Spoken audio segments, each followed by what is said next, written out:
Mahabharatam Adiparvam episode 1. స్నేహితులారా, మహాభారతం మన భారతీయ సాంస్కృతిక వారసత్వంలో అతి ముఖ్యమైన కథ. ఇది కేవలం యుద్ధం మాత్రమే కాదు, ధర్మం, కర్మం, ప్రేమ, ద్వేషం, నిజాయితీ, మోసం వంటి అనేక అంశాలను ప్రతిబింబిస్తుంది.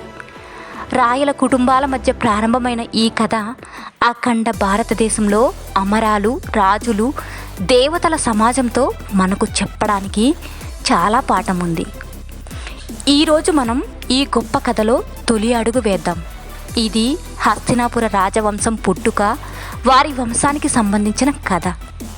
ముందుగా సత్యవతి మరియు సంతను పరిచయం. అన్ని రాజ్యాలకి కీర్తి ప్రతిష్టలు తెచ్చిన హస్తినాపురానికి ఒక మహారాజు ఉన్నాడు.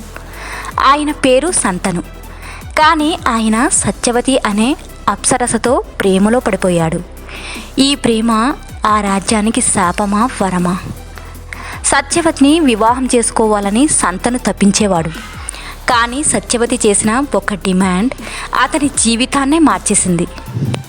అది మామూలు డిమాండ్ కాదు, ఆయన కుడి చేయి అయిన భీష్ముడి జీవితానికి మార్గదర్శకమైన డిమాండ్. భీష్ముడి శపథం. తండ్రి ప్రేమ కోసం భీష్ముడు తన జీవితాన్ని త్యాగం చేశాడు. అతను ప్రతిజ్ఞ చేసి తన తండ్రి సంతోషం కోసం తన జీవితాన్నే అర్పించాడు. పెళ్లి చేయకుండా ఉండిపోవాలని చేసిన ప్రతిజ్ఞ హస్తినాపురానికి ఒక భవిష్యత్తు నాయకుడు లేకుండా చేసింది.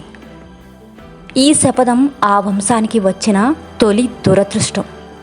భీష్ముడు తన త్యాగంతో తండ్రికి సమాధానమిచ్చాడు, కానీ రాబోయే కాలం అతనికి మరింత బాధను తెచ్చిపెట్టింది.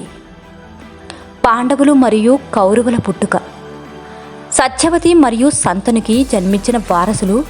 భీష్ముడి త్యాగం తర్వాత రాజ్యానికి వారసత్వం కోసం మరో పోరాటం మొదలైంది. పాండవులు ధర్మానికి ప్రతీకలు అయితే కౌరవులు అహంకారానికి ప్రతీకలు. ఈ వంశంలో పుట్టిన పాండవులు మరియు కౌరవుల మధ్య వివాదం ఎలా మొదలైందో, ఆ వివాదం ఒక యుద్ధానికి ఎలా దారితీసిందో రాబోయే ఎపిసోడ్లలో తెలుసుకుందాం. ఇది కేవలం ఆరంభం మాత్రమే. మహాభారతంలో ప్రతి పాత్ర, ప్రతి సంఘటన ఒక పాఠం. మరిన్ని రహస్యాలు, కథలతో మరో ఎపిసోడ్లో కలుద్దాం. మీకు ఈ ఎపిసోడ్ నచ్చితే లైక్, షేర్, సబ్స్క్రైబ్ చేయడం మర్చిపోవద్దు.